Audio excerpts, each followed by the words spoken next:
Primer libro de Reyes, capítulo 18.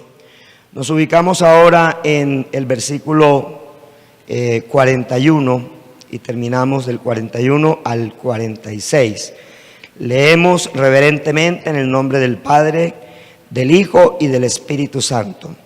Entonces Elías dijo a Acab: sube, come y bebe, porque una lluvia grande se oye.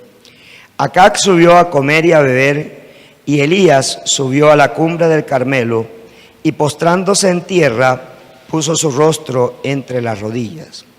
Y dijo a su criado: sube ahora y mira hacia el mar. Y él subió y miró y dijo: no hay nada. Y él le volvió a decir: vuelve 7 veces.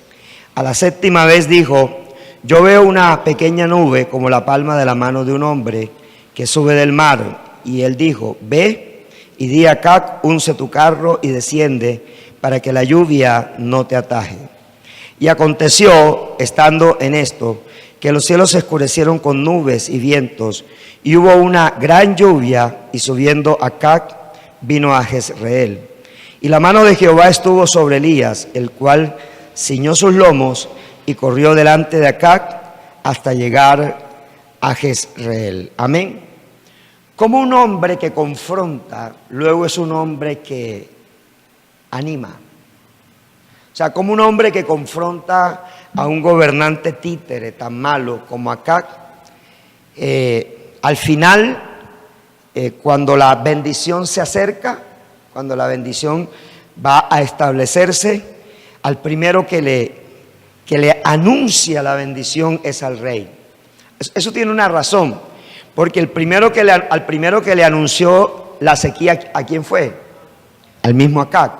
Entonces, Dios es un Dios de orden, Dios no se vuela las autoridades espirituales. O sea, debe entender, yo a veces no me explico cómo los líderes hacen cosas sin que su autoridad espiritual lo sepa.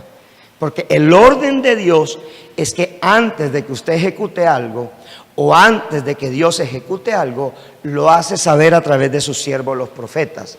¿Sí? ¿Para qué? Para que la autoridad... Acab no tenía ninguna autoridad. Escúcheme bien. Acab no merecía que Dios le anunciara nada. Sin embargo, Dios, aunque haya un rey perverso, aunque haya una autoridad perversa, Dios sigue respaldando la autoridad. Mire que cuando David tuvo la oportunidad 2 veces de matar a Saúl, no lo hizo, y cuando lo incitaron, ¿él qué le dijo a los que le estaban incitando? ¿Cómo voy a tocar al ungido de Jehová? Ese es un principio de Dios. Y la iglesia hoy en día, no sé si por el exceso de confianza o por el exceso de teología, tiene la tendencia a no avisar previamente lo que está haciendo. Una cosa es la autoridad delegada, pero eso no me impide a mí que la autoridad que Dios me ha delegado, no me impide a mí tomarme el tiempo de anunciar previamente lo que Dios quiere hacer. Acuérdese de que un principio de autoridad es lo que nos termina honrando a nosotros. Amén. Así que es muy importante poderlo entender. Y el título de la enseñanza hoy es: una lluvia grande se oye. Una lluvia grande se oye, porque es el resultado de un rendimiento espiritual 7 veces mayor. Una lluvia grande se oye, porque es el resultado de un rendimiento espiritual 7 veces mayor. Una lluvia grande se oye. La clave para ver lo imposible que venga de Jehová Dios es mantener un altar arreglado y en el orden correcto, tal cual Dios nos lo enseña en su palabra. El Salmo 25:14 dice: la comunión íntima de Jehová es con los que le temen, y a ellos hará conocer su pacto. De modo que un hombre o una mujer de oración continua, permanente, perseverante y con una fe inconfundible hasta el punto de clamar por un imposible, tiene una unción poderosa 7 veces más en su rendimiento espiritual. La vida del hombre espiritual tiene que consistir en plenitud. Plenitud. ¿Qué es plenitud? Plenitud es que el vaso esté desbordando, que el vaso se derrame, que el vaso se derrame. Uno de los consejos que le da un padre judío a su hijo en el tema económico es que nunca beba del contenido del vaso, sino que beba de lo que se derrama del vaso. O sea, el éxito financiero de un judío está en que el judío siempre conserva lo que está en el vaso, porque lo que está en el vaso es lo que va a producir plenitud. Y ellos viven de lo que se derrama del vaso. De manera que un judío nunca compra una casa sin antes haber producido utilidad. O sea, los judíos no se comen los activos. Los judíos no se comen los activos. Los colombianos nos comemos el activo comprando una casa. Y somos esclavos 20, 30 años pagando una casa. Los judíos la compran de contado, porque ellos la compran de lo que sobra, de lo que produce el vaso, no de lo que está en el vaso. Nosotros tomamos lo del vaso y compramos el carro, compramos la casa, compramos ropa, compramos todo y el vaso se va secando. O sea, el contenido del vaso se va secando y nunca tenemos nada. El 7 es plenitud. O sea, el número 7 para los judíos es plenitud.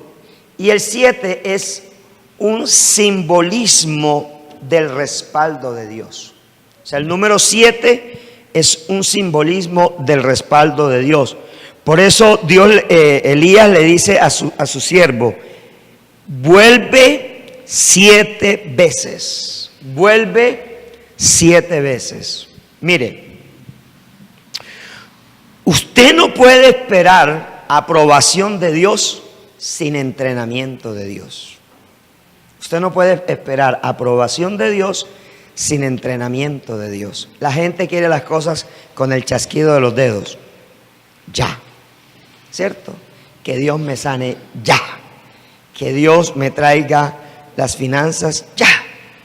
Mire, el día jueves tuve la oportunidad de compartir con una persona cristiana que se convirtió a raíz de un milagro financiero. Esa persona tenía una deuda impagable en ese momento, en el momento que se convirtió hace muchos años atrás, de 8 millones de pesos. Hicieron una vigilia, oraron, dieron 7 veces vuelta, ¿sí? Y al mes Dios le hizo el milagro de los 8 millones de pesos. Así, alguien llegó de su familia y le dijo, Julanita, mire, he sentido en mi corazón darte un regalo. En su antiguo concepto era su padrino, un tipo de mucha plata, ella no lo sabía y le regaló los 8 millones de pesos. Y ella resolvió la deuda y gloria a Dios y se convirtió y se consagró, pero hoy siendo cristiana debe 80. ¿Qué pasó ahí? ¿No hubo qué? Entrenamiento. Dios es Dios de procesos. ¿Entendemos? ¿Cuándo usted valora la salud? Cuando no la tiene, o sea, la enfermedad. ¿Cuándo hacemos conciencia de comer bien y sanamente? Cuando estamos enfermos. Yo le digo a mis hijas, ahí están el complejo C, que yo no voy a estar esclava de pastillas. Ahí está el complejo C, ahí está el calcio, que yo no voy a los 30 años van a tener que tomar calcio, van a tener que tomar complejo C, van a tener que tomar vitaminas, van a tener que tomar suplementos, porque el joven latino, diferente al joven oriental, el joven oriental de cualquier nación oriental honra la voz de su padre. Porque es difícil hacer iglesia en un contexto latino. Porque cuando tu autoridad te confronta, tú le dejas de hablar. Ya no le contestas el celular, ya no le respondes los mensajes de texto. Pero cuando tú necesitabas a tu autoridad espiritual, lo levantabas a mensajes. Porque los latinos rechazamos todo lo que nos confronta, los orientales no. Por eso usted nota que todos los países orientales hoy en día están siendo potencia mundial, superando a los Estados Unidos, porque oyen la voz de su padre terrenal y de su padre espiritual, cualquiera que sea la religión, cualquiera que sea la religión. Entonces, la plenitud es algo que se entrena. Yo le preguntaba, óyeme, Julie, ¿y por qué? ¿Qué pasó? Me dijo, pastor, es que las cosas que Dios nos hace así, nosotros creemos que cada vez que lo necesitemos, vamos a hacer un chasquido y Dios va a aparecer. Entonces, yo no viví un proceso de pagar deudas, de aprender a pagar deudas, sino que como ocurrió el milagro así, yo entonces creí que cada año Dios me iba a hacer así. Entonces comenzó a tener tarjetas de crédito, comenzó a comprar lo que no debía comprar, compró un carro supuestamente para tener un ingreso, el carro se lo robaron, no apareció, no ha podido reclamarlo del cupo, porque sencillamente, escuche esto, sencillamente, cuando Dios ama verdaderamente a alguien, no le hace un milagro así, lo entrena. ¿Aló? Lo entrena. O sea, yo hago una pregunta, si revisamos el texto, ¿no era más fácil para Elías hacer descender fuego y dar una palabra y decir, Señor, que en este momento donde esté cualquier profeta de Baal y de Acera caiga un rayo y los mata? O los mate. ¿No era más fácil así? Ok. ¿Qué hubiese pasado si Elías hubiese dicho eso y Dios lo hubiera respaldado? ¿Qué hubiese pasado? Una nación no hubiese conocido un proceso de Dios. ¿Sí? La excelencia no se logra de la noche a la mañana ni con cantaleta. La excelencia se logra con entrenamiento, procesos y desafíos. O sea, la excelencia requiere entrenamiento, procesos y desafíos. Para llegar a la plenitud, usted tiene que pasar por esas tres etapas. Usted tiene que pasar por el arroyo, que es entrenamiento, la sequía, que es proceso, y el monte, que es desafío. Usted tiene que pasar por esos tres procesos. Porque esos tres procesos te van entrenando. ¿Cuántas personas oran y no pasa nada? Porque sencillamente no tienen los tres procesos previos. O sea, no tienen los tres pasos previos. Entrenamiento, proceso, desafío. Arroyo, sequía, monte. No los tienen. Entonces hay gente, mire, tu nivel de liderazgo debe llegar a la plenitud, en donde un problema ya tú no lo ves como problema, sino como oportunidad para Dios glorificarse. Cuando el líder no sabe manejar un problema, es porque su problema es mayor que el nivel de liderazgo que tiene el líder. ¿Aló? O sea, cuando tú te quejas del problema, es porque tú eres más bajito que el problema. O sea, tú tienes un nivel de liderazgo paupérrimo, pésimo, porque te estás quejando. ¿Sí? Cuando una persona vive la misma condición económica año tras año, ¿sabe qué? No tiene que seguir orando, lo que tiene que es revisar si se está entrenando para salir de eso. Porque es que hay gente que está esperando que mágicamente Dios resuelva el problema. Mire, se ha hecho un estudio que donde todos los ricos del mundo se unieran sus fortunas y esa fortuna la dividieran entre todos los pobres de este mundo, a cada pobre le tocarían $500,000. Y se hizo un estudio serio con personas que les entregaron los $500,000 siendo pobres. Y a los 5 años eran más pobres que cuando le entregaron los $500,000. Y los ricos aumentaron su riqueza 5 veces más a los $500,000 que soltaron. ¿Qué pasó ahí? ¿Mentalidad o entrenamiento? El pobre ha sido entrenado para ser pobre. Y el rico ha sido entrenado para ser rico. Y el de la clase media no sabe ni para dónde irse. Porque quiere ser clase media y prefiere comprar una casa estrato 5, pudiendo comprar una sola estrato 3 o estrato 2. Entrenamiento. Elías fue entrenado. Elías fue llevado a un proceso y Elías fue desafiado. Es el desafío, escuche bien, es el desafío lo que atrae a la gente. La gente busca líderes que no se quejen. Y aunque tú no te quejes delante de la gente huele que tú te quejas. Ay, yo no sé qué voy a hacer con Mariana. Ay, yo no sé qué voy a hacer con Perenceja. Te estás quejando. Porque eso es lo que yo escucho de muchos de mis líderes. Quejas. Entonces, he llegado a la conclusión que el problema es más grande que el nivel de liderazgo. Y esta iglesia crecerá cuando el nivel de liderazgo sea mayor a los problemas que aparezcan. Cuando tú solamente le comentas al pastor el problema y le entregas rápidamente la solución que usaste, entonces yo podré decir, tu nivel de liderazgo aumentó.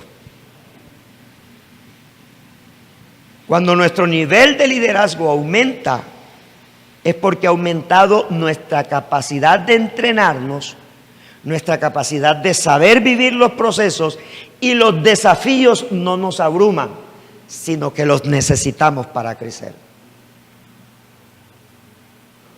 Elías le dijo a Dios, solo yo he quedado. ¿Qué le respondió Dios? Hijo, en Israel tengo 7,000 que aún no han doblado rodillas por Baal. O sea, tú no eres el único, mi hijo. Yo lo hubiera hecho contigo o sin tigo. Yo lo hubiera hecho. ¿Sí o no? Lo que pasa es que, papá, yo te escogí porque tú me vas a liderar un pueblo. Y porque un pueblo va a volver a mí. Eso es, el desafío es lo que te hace crecer. La lluvia no llegó simplemente por la voz de Elías, sino por el resultado que dio Elías. Escucha, la lluvia grande va a venir por el resultado, no por la oración. La oración es un entrenamiento para que a ti se te den los resultados.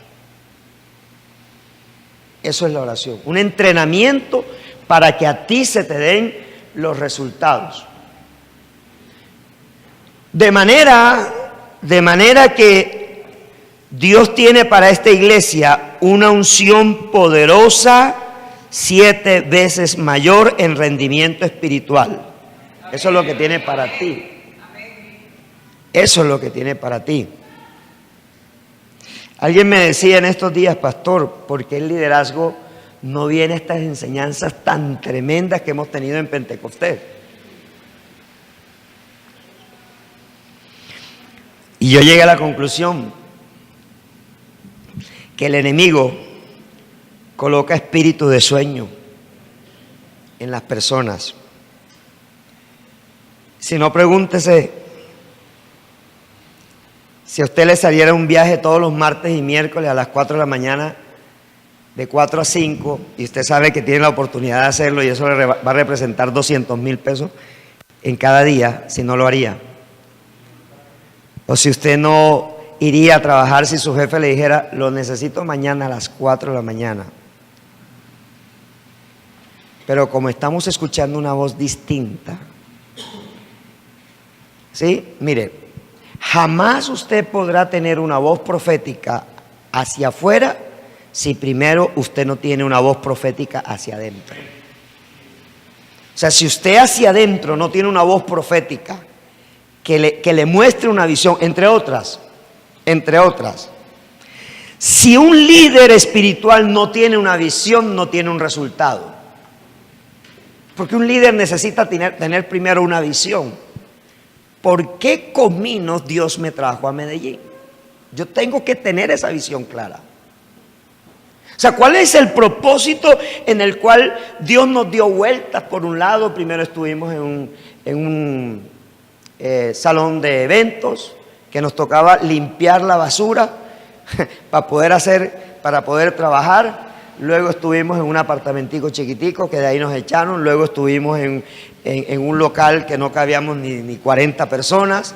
Luego pasamos de pagar $1 millón a pagar 4.200.000 pesos donde no los teníamos, y arriesgarnos e irnos, y de allá Dios nos trae acá. Pero ¿dónde comenzó a crecer la iglesia? Aquí. Porque previamente hubo un entrenamiento. O sea, hubo un entrenamiento de fe. Lo que Elías estaba entrenando es en la fe. La lluvia grande va a venir por un entrenamiento en la fe. Tus oraciones serán proféticas por un entrenamiento en la fe. Cuando tú oras, vas a orar con convicción, no con temor. Hay gente que ora con temor. ¿Será que Dios sí va a responder? No. La iglesia es profética. Es más, una característica del derramamiento del Espíritu Santo en Pentecostés tiene que ver con la profecía de la iglesia. Es decir, que lo que tú piensas y dices se va a cumplir. Porque sencillamente Dios está activando ese espíritu profético en la iglesia. La iglesia no debe tener palabra necia en su boca, porque quiere decir que su corazón no es transformado. La iglesia no puede tener palabra necia en su boca, porque quiere decir que su corazón ya ha sido transformado. Ya su corazón ha sido transformado. De manera que nuestras palabras no tienen que ser necias. No deberían ser necias. Deberían ser palabras sabias. Deberían ser palabras proféticas. Deberían ser palabras de desafío. Todo lo que hizo Elías en el monte Carmelo fue desafiar al pueblo. Un pueblo que tenía un corazón dividido, él lo desafió. Y le dijo, vamos a ver quién es el verdadero Dios. Si Jehová es Dios, hará descender fuego. Pero si Baal es Dios, hará descender el fuego. O sea, ¿sabe qué? Elías estaba poniendo su cabeza, porque si Baal hubiese hecho descender fuego, 850 estuvieran vivos y uno achicharrado. Ahora la pregunta es, ¿tú estarías dispuesto a poner tu cabeza por Dios? Porque esa es la pregunta. Yo, Marcos Manrique, estaría dispuesto a poner mi cabeza por Dios. Usted seguiría predicando igual a pesar de todas las normas que están saliendo y las que van a salir. Porque le quiero decir algo, después que este presidente se vaya, el que se monte viene con la agenda LGTBI. El que se monte. Los cristianos creemos ser ilusos que vamos a llegar a la presidencia de la República. Bueno, vamos a apoyar, hay que apoyarlos. Pero no estamos preparados todavía. Porque para que una iglesia, para que el pueblo de Dios monte a alguien, esta nación tiene que entrar en un ámbito, en un ambiente espiritual, en una atmósfera espiritual. Y comenzando, que el promedio de oración de la iglesia no llega a 1 minuto por persona. Diaria, no llega a 1 minuto por persona. ¿Qué quiere decir? Que solamente el 10% de los que pertenecen a la iglesia oran y el 90% absorben la oración de ese 10%. Quiere decir que la iglesia no está orando. Por eso Colombia no ha cambiado. La iglesia no está orando, porque si la iglesia orara, más gente entrara y más gente se convirtiera. Ahora, ¿cuál es la esfera? ¿Cuál es la esfera económica que nosotros y política que nosotros tenemos que alcanzar para que se venga una transformación en nuestra nación? La esfera económica y la esfera política. Y la iglesia no ha entrado todavía a afectar espiritualmente la esfera económica ni la esfera política. Porque nos fascina predicarle solamente a los pobres y rechazamos a los ricos. Pero resulta que cuando un rico se convierte, digamos, más gente que cuando se convierte un pobre. De acuerdo a estadísticas, un pobre gana 1, un rico gana 10. Quiere decir que cuando ganamos una persona de posición económica, estamos afectando 10 personas que vienen detrás de él y 10 personas de su mismo nivel. Y cuando afectamos a esas personas, esas son las personas que manejan el gobierno, porque el político simplemente es un títere del dueño de la economía. Eso es lo que es el político. La política pública la hace el que no está montado, es decir, el que está detrás de un escritorio dirigiendo los diseños económicos de las empresas. No la hace un político, el político es títere de ellos. Así que un político no roba para él una parte, y para los que lo pusieron a él en la otra parte. ¿Y quiénes ponen a los políticos? Los que tienen el poder económico. Entonces, iglesia, nosotros tenemos que cambiar nuestra perspectiva. Elías, ¿a quién desafió Elías? Elías no desafió a los profetas de Baal, desafió al político que era Acab. Lo desafió y le dijo: te voy a demostrar que mi boca tiene poder.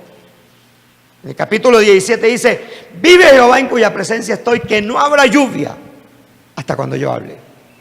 Hasta cuando yo abra mi boca habrá lluvia. Quiere decir que la lluvia va a venir es cuando el profeta abra la boca. Ahora imagínese que usted le pueda decir a alguien de cierta alcurnia: hasta cuando yo no diga, tú no subes más.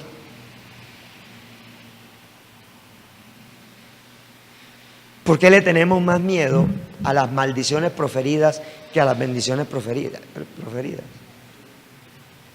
Ay, me dijeron que tenía cáncer. Oh.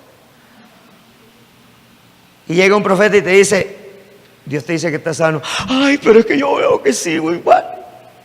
O sea, ¿a quién le estás creyendo más? El ser humano le cree más a la voz del diablo que a la voz de Dios. ¿A quién le tienes que creer? ¿Dónde, en qué brecha te tienes que parar?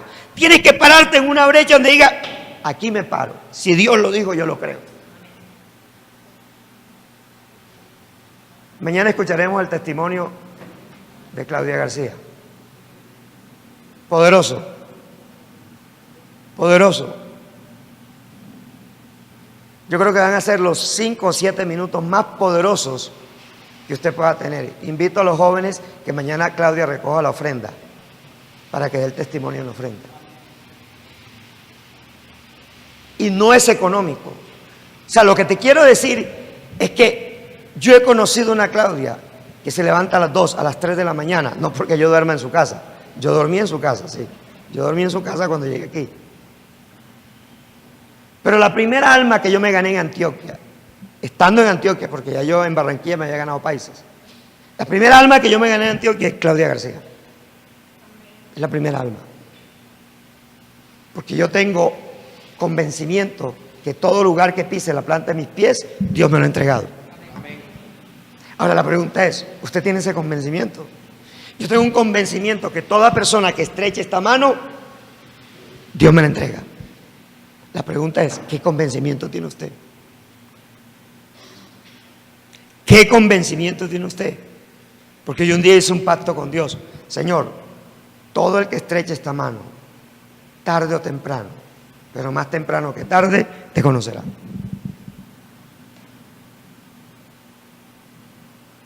¿Sí o no?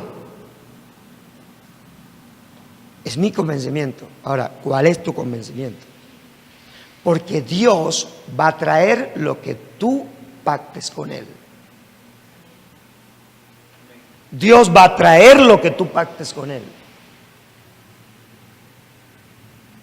Y es el resultado. ¿Dónde vivía usted, Clara?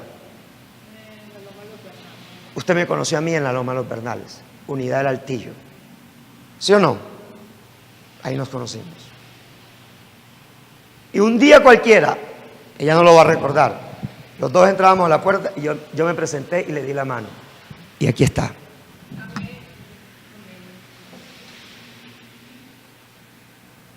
A ella, a la mamá y a un hermano. Usted tiene un hermano. ¿Carlos se llama su hermano? Jorge.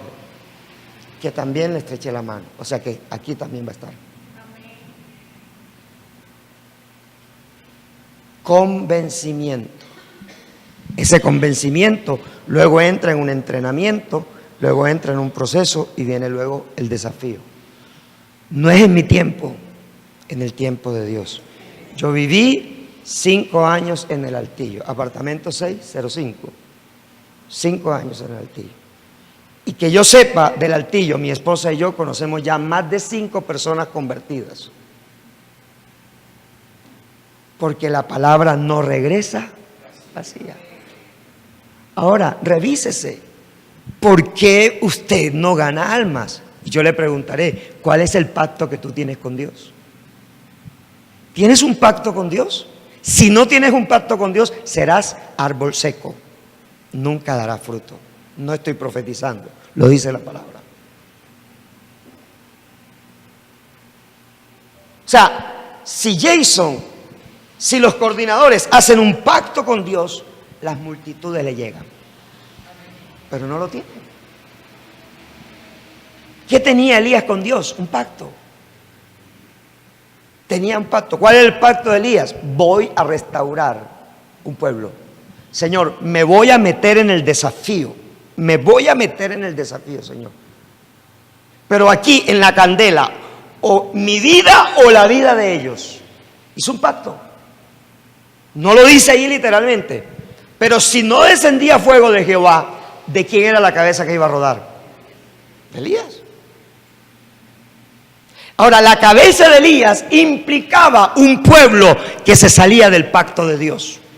Eso es lo que implicaba la cabeza de Elías. Porque al sol de hoy esta iglesia no estuviera reunida aquí si Elías no hubiera ganado. Si Elías no hubiese ganado, si el fuego de Dios no caía sobre el holocausto, sobre el animal que colocó Elías, esta iglesia hoy no estuviera reunida.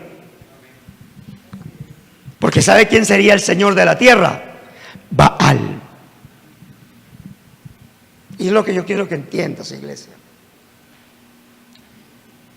Hay gente que ora sin sentido.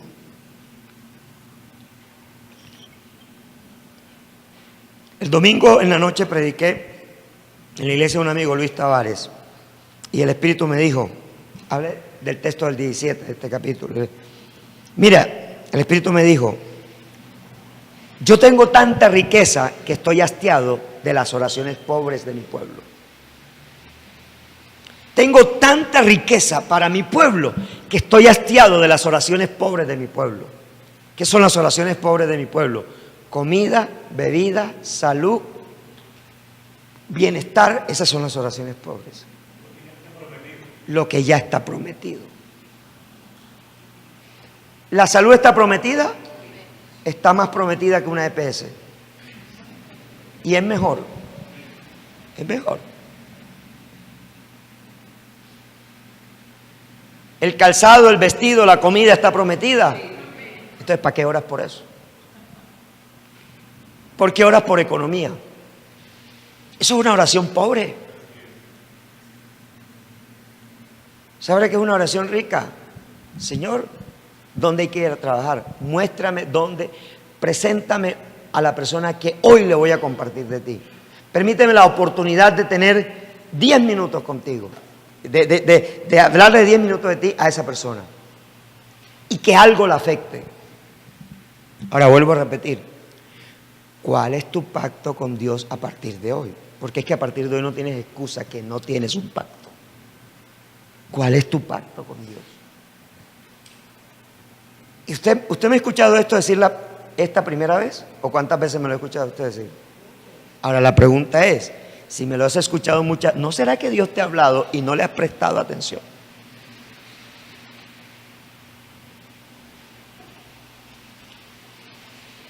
Hace 2 sábados dijimos, Dios te va a entregar lo imposible.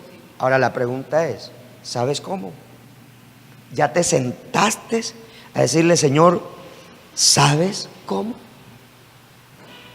Mire, esta agenda yo supuestamente la compré para las citas.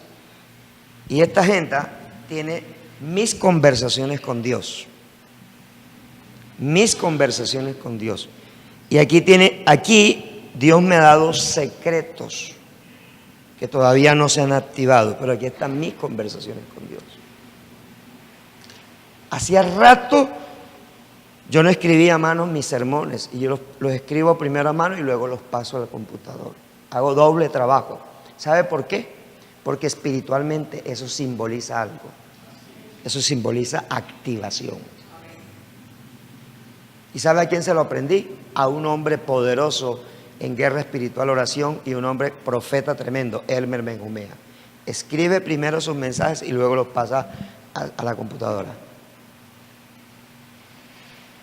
Porque hay una activación. Tú no puedes dejarle a la mente los planes. Los planes es el cómo. Ese cómo lo tienes que escribir. ¿Cómo es tu pacto con Dios? ¿Cómo pactas tú con Dios que tu grupo llegue a 100 personas? Y que tú te multipliques 5 veces, 6 veces en un año. ¿Cómo tú le pides a Dios que Él lo haga? Porque realmente tú y yo a la larga somos instrumentos del Señor. Pero Dios necesita un cómo. Si no, ¿por qué le dijo a Habacuc, escribe la visión? La pregunta es, si Dios le dijo a Habacuc, escribe la visión, Estela, ¿tú la tienes escrita? No. Si no la tienes escrita, aunque hayan ganado, no se han ganado ni el 1% de lo que Dios les quiere entregar. Pero la debes escribir. ¿La tienes escrita? No. Tenemos que escribirla. O sea, tienes que salir. Sí, ¿cómo vienen las 1200 personas? ¿Y sabe cómo me ha dicho Dios? Desafíalos. ¿Sabe qué me dijo Dios ese sábado que me metí a orar por eso? Me dijo, no los consientas más, dale palo hasta que lo entiendan. Hasta que lo entiendan. ¿Sabe qué son nuestras reuniones? Reuniones ejecutivas improductivas porque nunca hacemos lo que hemos hablado. Y tenemos que cambiar ese concepto. Nuestras reuniones tienen que estar basadas en una visión. Y en el 2018 ninguna persona se reunirá con otra si no hace parte de la visión. Si esa reunión no cumple un propósito de la visión. Tiene que tener una visión. Y hay 3 cosas que desarrollan la visión. Repetir, repetir y repetir es la primera. La segunda es educarse en la visión. Y la tercera es dejarse enseñar en la visión. Esas 3 cosas son muy importantes. Cuando tú escuchas el mensaje del domingo y lo repites en tu grupo, estás ensanchando la visión. Ay, el pastor, ¿por qué ya no saca otro mensaje? Porque Dios me ha dicho repetir, repetir y repetir. Es repetir.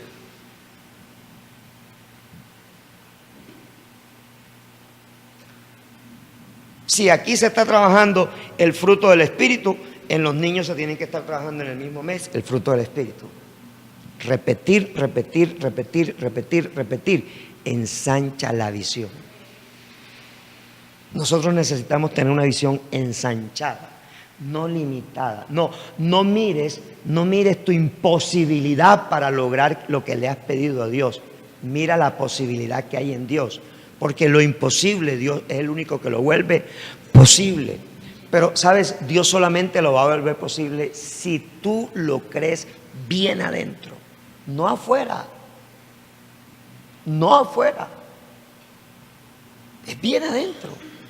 Y en tu intimidad, es allá en tu intimidad, donde nadie te oye, donde solo Dios te oye. Pero escríbelo.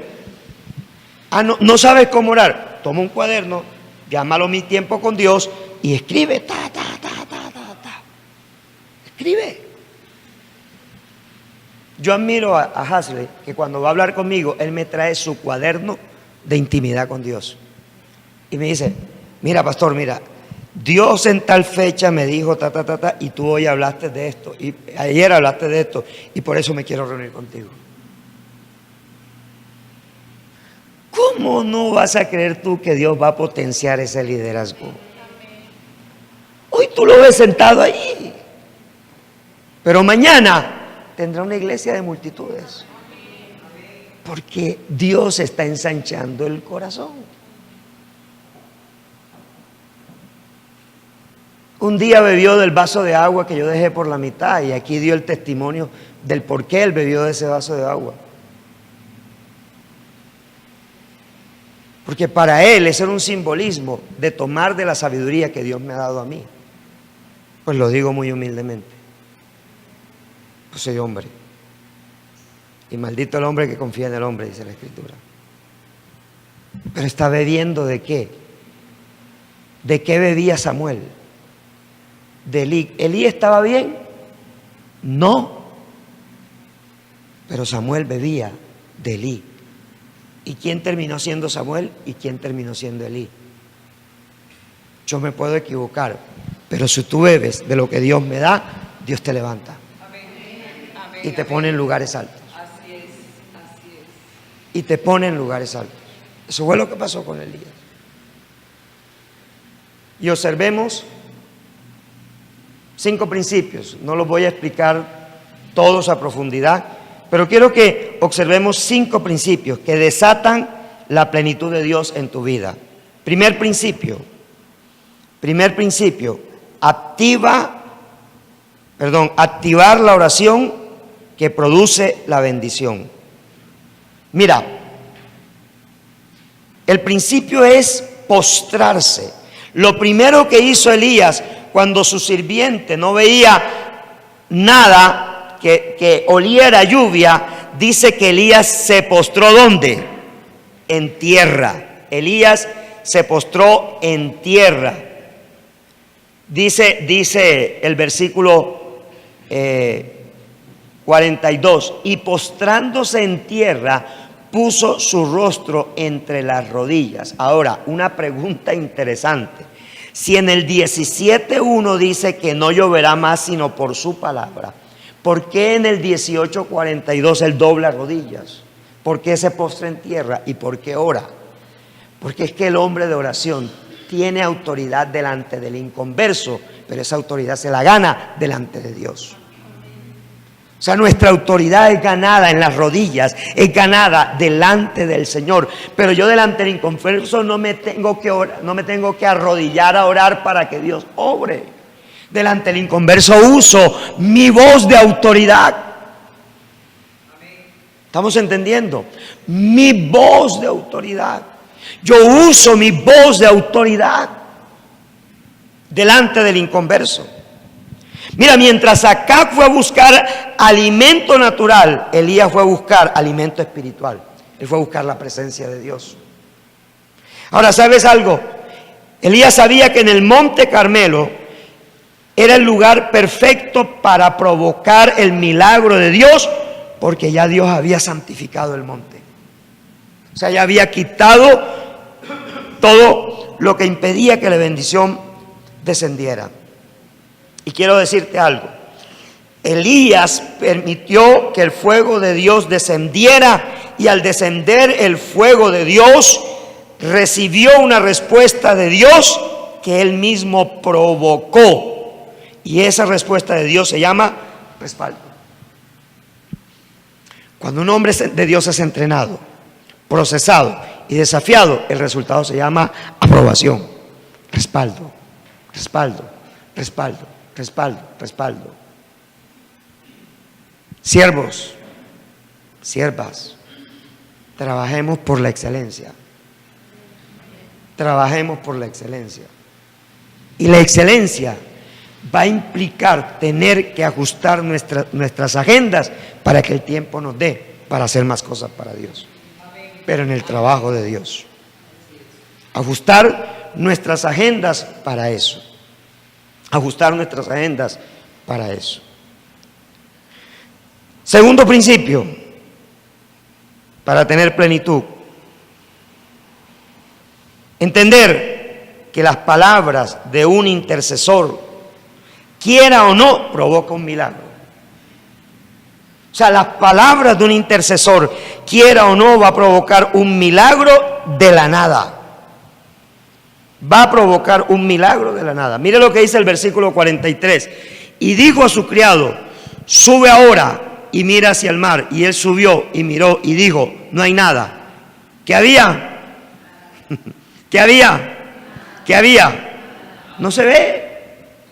No se ve. Yo no puedo permitir que cualquiera ore por mí.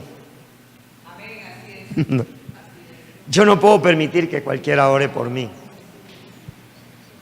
Por mí tiene que orar un hombre que tenga unción intercesora, que busque la presencia del Señor. La iglesia hoy ora y no pasa nada. ¿Sabe por qué?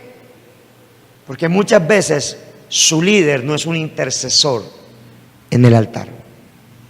No está en el altar buscando la presencia del Señor, clamando y gimiendo. Y eso es algo que nosotros, iglesia, necesitamos aprender. Dios es el único experto en producir milagros de la nada. Acuérdese, se llama el principio del vacío de Dios. Mira lo que dice 1 Corintios 2:9. Cosa que ojo no vio, ni oído yo, ni han subido al corazón del hombre, son las cosas que Dios ha preparado para el que le cree. No pida lo natural, ora lo sobrenatural.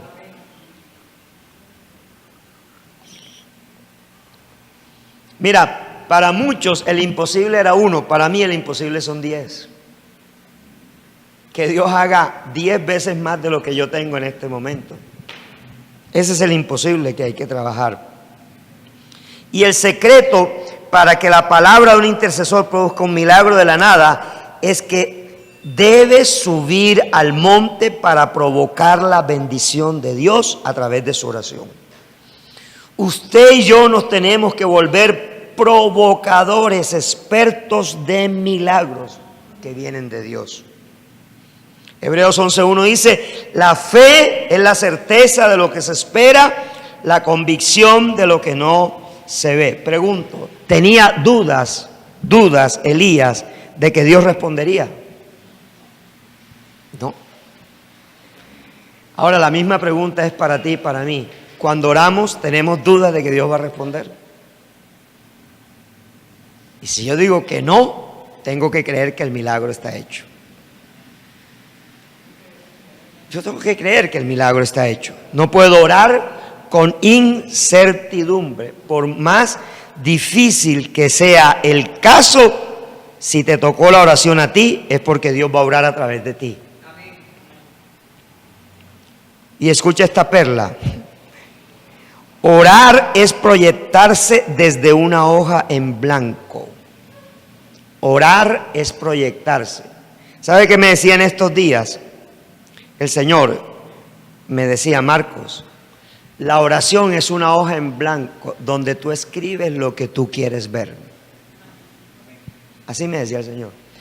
Marcos, la oración es una hoja en blanco donde tú escribes lo que tú quieres ver. Cuán importante es que usted, después de orar, escriba lo que oró. Porque es la hoja en blanco que usted está llenando. Y la vaya revisando. Terminó el mes, antes de comenzar el siguiente devocional, revise esas notas, no todas, pero revise esas notas en aquello que le ha llamado la atención. Y la clave para producir milagros está en Juan 15:7. ¿Alguien me lo lee, por favor? Juan 15:7. Es una sola palabra allí. Permanecer. ¿Cómo dice Juan 15:7? Si permanecéis en mí y mi palabra permanece en vosotros, pedid todo lo que queráis y os será hecho. Pedid y os será hecho. Ahora leamos Juan 14:12. Juan 14:12. ¿Qué dice? Acá, Juan. de cierto os digo, el que en mí cree, las obras que yo hago, él las hará también, y aún mayores hará, porque yo voy al Padre. Antes de Elías, ¿quién había hecho descender lluvia? Nadie. Los milagros de Dios no se repiten. Así que tu milagro es muy personal, solo va a ser para ti. Solo va a ser para ti. Pero deja de orar pobremente. No ores por lo que está prometido, ora por lo que no está prometido.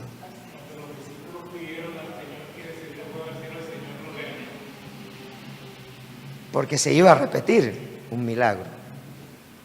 Y en la Biblia no hay dos milagros iguales. Porque así como no hay dos personas iguales sobre la tierra, cada milagro tiene un ADN. Cada milagro, note esto, cada milagro tiene un ADN y tiene un personaje especial que Dios no va a permitir que se repita. Tiene un personaje especial. O sea, el milagro de Moisés no lo hizo Josué y el milagro de Josué no lo ha hecho nadie más. No lo ha hecho nadie más. Así que tu imposible tiene un nombre, tú. Tu imposible tiene un nombre, tú. Dios lo va, el imposible que tú escribiste, Dios lo va a hacer solo a través de ti. Y en diciembre me darás testimonio. El otro año me darás testimonio. Y de aquí en adelante me darás testimonio. Porque ese imposible fue para ti únicamente. Ese imposible fue para ti. Josué Dios jamás lo hubiese respaldado abriendo el Mar Rojo. Eso era para Moisés. Para Josué era el río Jordán. ¿Estás entendiendo? Así que tu imposible tiene un nombre, tú. Ese imposible tiene un ADN, pero ese ADN tiene una identidad. Se llama tu nombre, está escrito con tu nombre. Mira, cuando yo le pedí a Dios 1,200 personas de aquí a 5 años, ese es un imposible para mí. Con lo que yo veo, pero yo no sé lo que Dios está haciendo contigo. Yo no lo sé. Y como yo no lo sé, yo tengo que confiar que tú eres parte de ese imposible, pero es mi ADN. Es mi ADN. Y muchos que están aquí seguirán los mismos dentro de 5 años. Sin embargo, verán el milagro. O sea, quiero que lo entiendas. Gente que tú tienes en tu grupo será igual, pero tu grupo hará el imposible que escribiste. Porque sabe que no depende de los de tu grupo, depende de Dios y tú. Depende de Dios y tú. Depende de que realmente escribiste un imposible, no algo que tú pudieras hacer. O sea, hay cosas que tú puedes hacer y no las has hecho. Estás esperando que Dios las haga. Pero el imposible es lo que tú literalmente no puedes hacer. O sea, un ejemplo, que Marlon mire a los componentes de su grupo vida y dice, es que ya no veo más. Entonces, en el camino cualquier día se encuentra con un hombre, ¡pum! Y ese es Pablo, Saulo de Tarso. Y le coge y le revienta a Buenos Aires, que hay que abrir una iglesia en Buenos Aires. Y hay que nombrarlo a él de pastor en Buenos Aires. Porque él declaró un imposible. Y Dios no necesita gente, necesita uno solo que crea que Él puede hacer descender lluvia. Eso es todo. O sea, es un imposible, es un imposible, un imposible, un imposible, un imposible. Un imposible. Cuando nosotros pasamos de pagar 1 millón de pesos de arriendo a 4.200.000 en arriendo, ¿era un imposible o no? Entraban 3 millones de pesos en finanzas. Pero con un equipo, durante un mes, todos los días, 4 de la mañana, sentado en un bordillo, diciendo, Señor, no nos deje equivocar, ¿es este o no es este el lugar? Se levantó Claudia García y dijo, pastor, este es el lugar.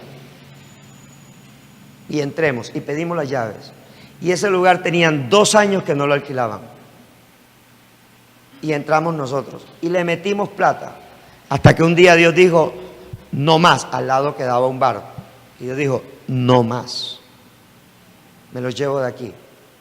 Y me dijo una mañana, una demostración que te voy a llevar de aquí es que mañana, cuando entres, mañana es tu cumpleaños.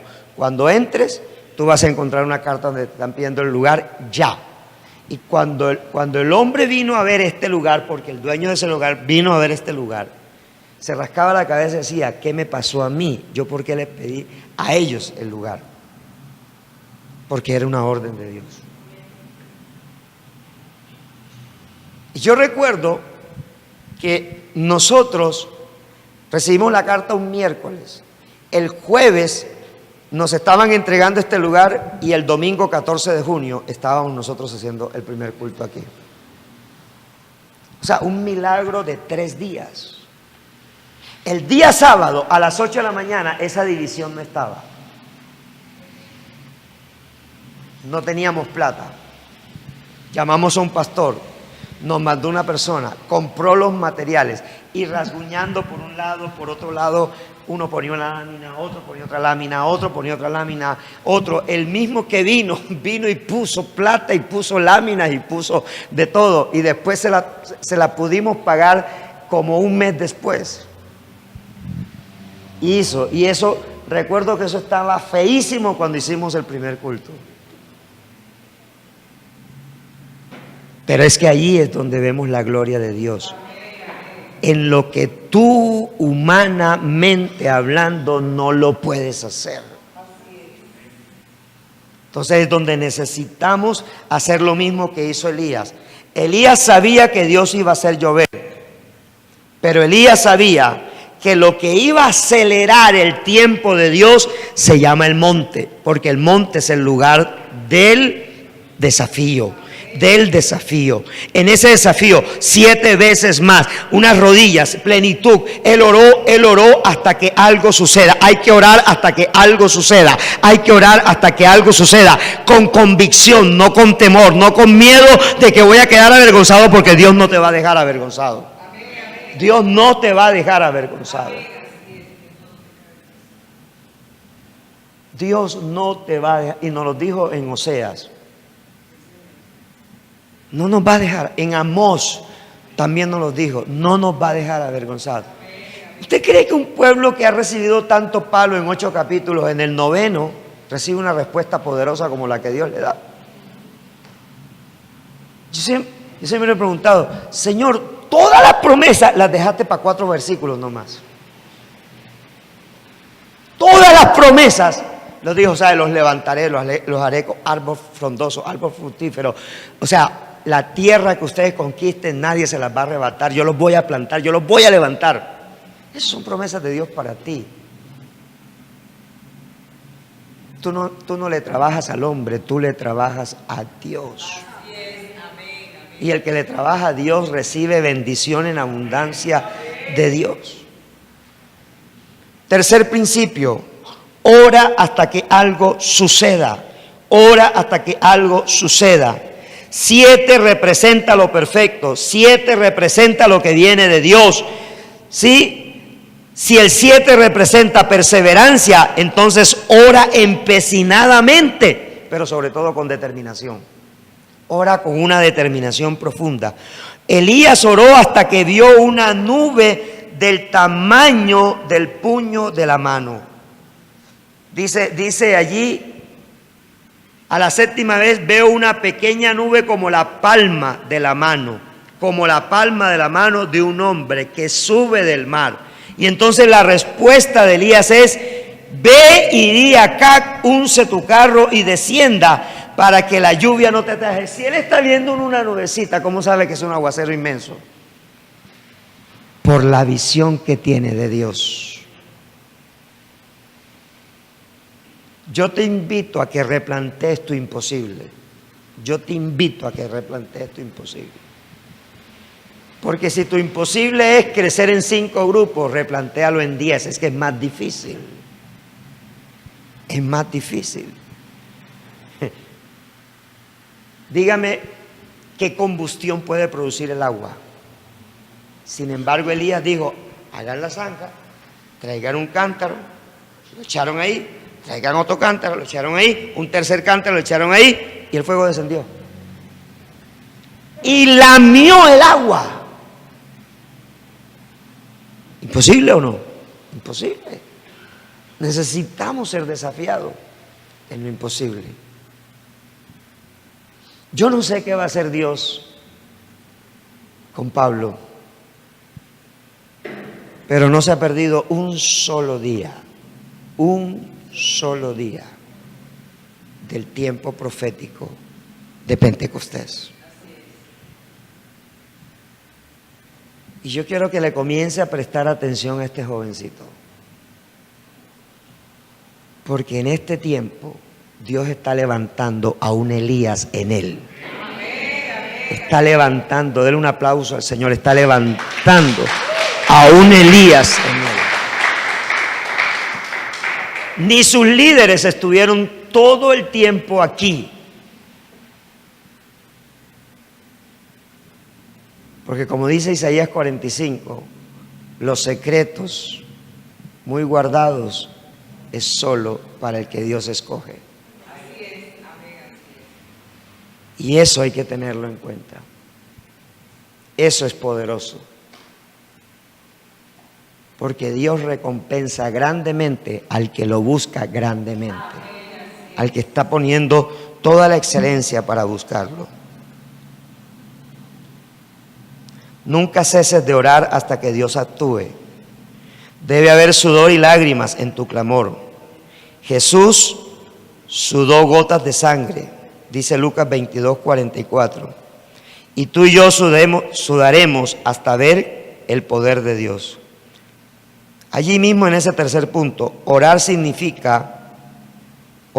veces significa orar con sudor, orar conquistando la visión, orar empecinadamente, orar con una medida llena, orar restaurativamente, orar perfectamente y orar para provocar el milagro.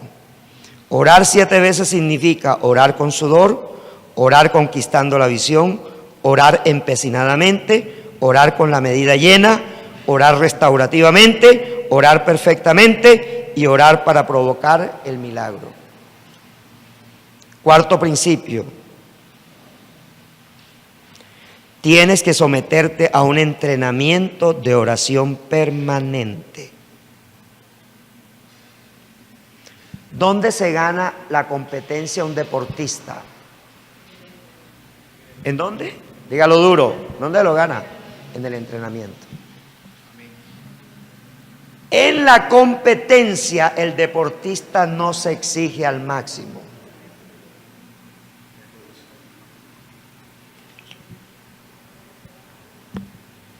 Se exige al máximo, al doble, es en el entrenamiento. Cuando Usain Bolt hace los 9 segundos en los 100 metros, en el entrenamiento lo hacen 8. Los récords los tiene en entrenamiento. Los récords que dicen que por 20 años nadie se los va a poder superar. ¿Los tiene dónde?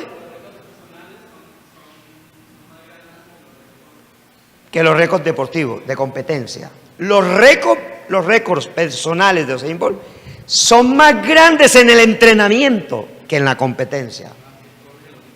Entonces la pregunta es, ¿nosotros cómo pretendemos con 2 horas de ensayo darle lo mejor de la alabanza a Dios? ¿Nosotros cómo pretendemos que con 20 o 30 minutos de tiempo a solas con Dios vamos a ver los mejores resultados? ¿Nosotros cómo pretendemos que 1 hora reuniéndonos con la gente cada semana vamos a ver los mejores resultados? Eso me involucra a mí. Es para todos nosotros, me incluyo. Entrenémonos. ¿Sabes qué es el Grupo Vida? Un centro de entrenamiento de la iglesia que Dios te va a entregar a ti. Eso es el Grupo Vida. Es Dios entrenándote como pastor.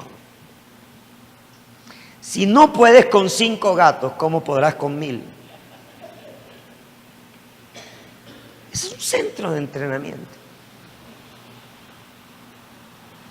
Y hay muchos que tristemente no lo hacen bien o lo terminan haciendo de mala gana. Es un centro de entrenamiento. Si tú no te ves como pastor, nunca llegarás a ser pastor. Si tú no ves el grupo vida como el entrenamiento pastoral que Dios te está haciendo, Dios me entrenó en grupos vidas. Me entrenó 3 años en grupos vidas. Ese es el centro de entrenamiento. Mire, un día llegamos a la casa de un grupo vida. Ya llegaban 40 personas a ese grupo vida. Y nosotros queríamos multiplicar a las personas. Cualquier día, no sé de dónde sacaron sillas, compraron atril, compraron parlantes, compraron micrófonos. Y yo llegué y encontré una especie de un templo. Y le dije al dueño de la casa, ¿esto qué es? Me dijo, no. Usted nomás con centro bíblico, usted es pastor nuestro. Y mire, ya te arrancó con 40 personas. Y yo, no, señor, yo aquí soy un líder. No, mire que los diezmos los vamos a pagar para... No, yo soy un líder. Si yo me hubiera saltado ese proceso, ¿dónde estuviera? No sé. Quizás quemar. Pero siempre, yo soy un hombre de pactos con Dios. Cualquier día le dije, Señor, si algún día tú tienes un ministerio para mí, quiero que sea la boca de mi pastor el que me lo diga. ¿Y mi esposa le puede decir cuántas propuestas recibí yo de otros concilios? Porque no sé por qué, pero yo tengo una gracia para predicar en otros concilios, menos en el concilio mío. Tengo una gracia para predicar en otros concilios. Y había un concilio mexicano que me dijo, ¿usted sabe qué? Este humilde siervo predicó al lado del hermano Pablo. Yo un don nadie. ¿Usted sabe quién es el hermano Pablo? 5 minutos a la conciencia. Yo me convertí gracias a esos 5 minutos a la conciencia que Nilsa ponía cuando estaba haciendo el café, y yo decía no ser nada, no creer ni siquiera en Dios. Y yo escuchaba el mensaje de 5 minutos a la conciencia. Y yo tuve el privilegio de ser el telonero, de ser el primer predicador que tuvo esa iglesia antes de que pasaran al hermano Pablo. Y me dio vergüenza porque yo prediqué 1 hora y el hermano Pablo predicó 35 minutos. Porque la gente sabia no predica mucho. La gente que Dios usa en 35 o 40 minutos resuelve la información que tiene que dar del Señor. Y ese hombre oró por mí e impuso sus manos en mí y me dijo, has sido fiel con tu pastor, Dios te pondrá en grande. Fue todo lo que me dijo. Y ese concilio que me invitó a mí a predicar con el hermano Pablo, óigame, me llamaban a mí hace 17 años, ese concilio me ofrecía un salario de 2 millones de pesos. Con vivienda paga, carro último modelo, con todo donde yo quisiera. Pero yo hice un pacto con Dios. Solo será la voz de mi pastor, la voz autorizada. Y solo será la voz de mi pastor la que diga, yo no lo quiero ver más en centro bíblico. Pero solo será la voz de mi pastor. Y eso creo que me ha guardado y me ha dado el mediano éxito que tenga hasta este momento. Porque cuando tú haces un pacto con Dios, Dios va a respetar y lo cumples, Dios va a respetar tu vida y la va a guardar. Y número 5, la persona de oración conquista la bendición que necesita cuando su rendimiento espiritual llega a plenitud. La persona de oración conquista la bendición que necesita cuando su rendimiento espiritual llega a la plenitud. ¿Sabe que me gusta el caso de Salomón? Salomón no el hijo de José Rafael, sino el rey Salomón. Aunque él es un rey, ¿no? Es un científico de la NASA, con esa cabeza algo tiene que sacar. ¿Sí? Salomón hizo el templo cuando tenía su máximo rendimiento espiritual. Y Salomón ofreció 1000 holocaustos cuando era un hombre que estaba en plenitud espiritual. Cuando Salomón se desvió, casi termina loco.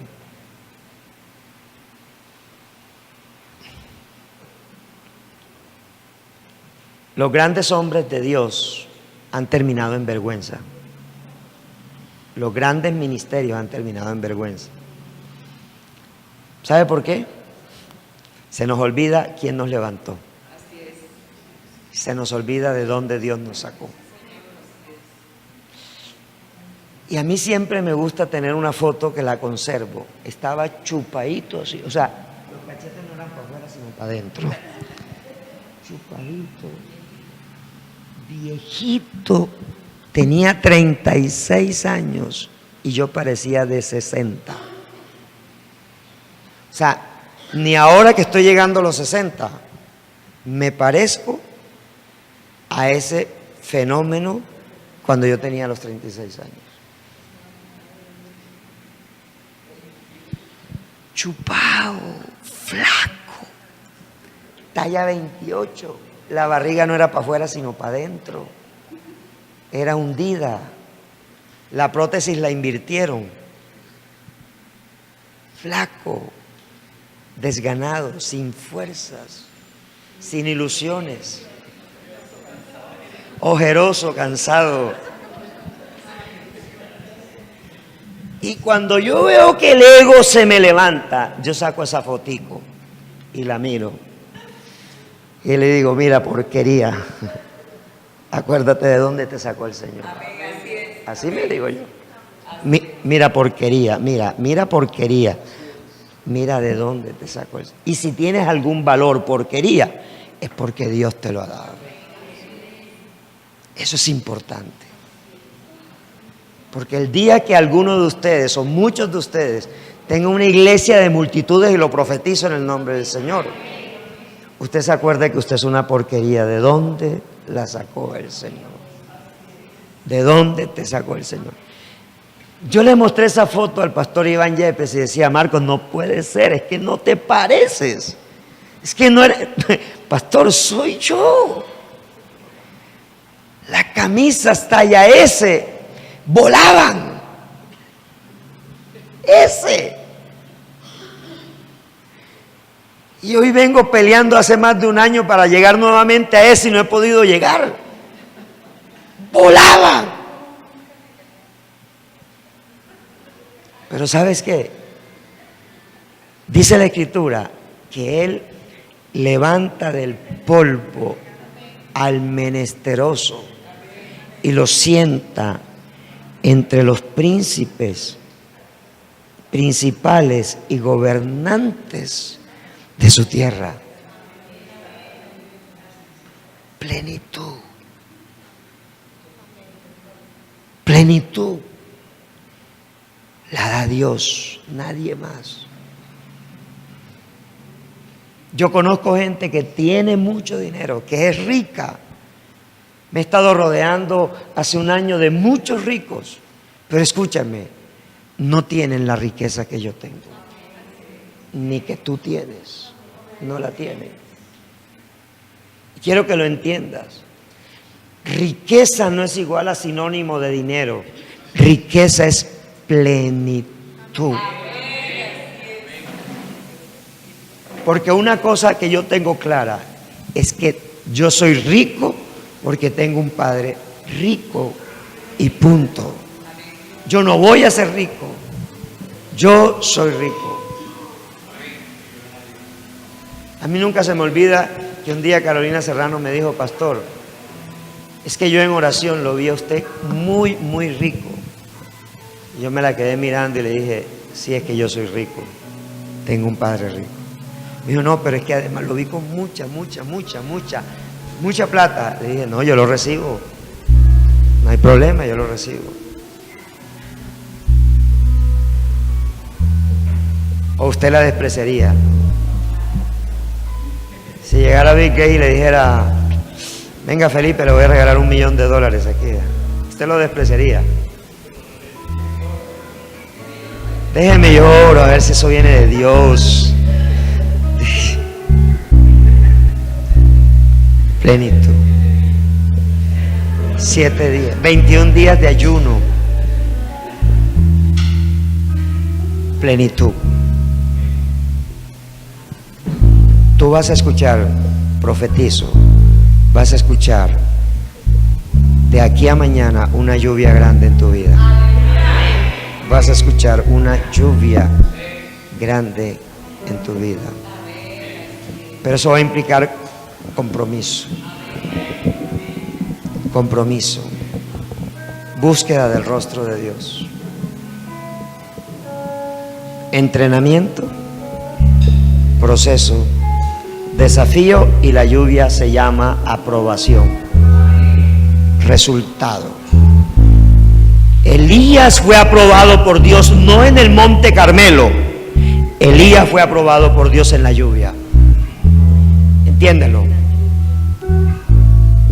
Un día te dije en una predicación: lo importante no es el destino, sino el viaje, el trayecto que estás caminando. Lo importante no es la meta, es el proceso. La meta la tienes que colocar para que tengas un foco de dirección, pero el proceso, que es el viaje, el trayecto, es lo que te hace grande, es lo que te engrandece delante de la gente. De aquí a mañana una lluvia grande vas a escuchar, y esa lluvia grande de aquí a diciembre transformará totalmente tu vida. Totalmente tu vida la va a transformar. No te pierdas el último capítulo el próximo sábado. Pongámonos en pie. Yo voy a hacer una invitación a usted. Permítame. Puedes comenzar a alabar.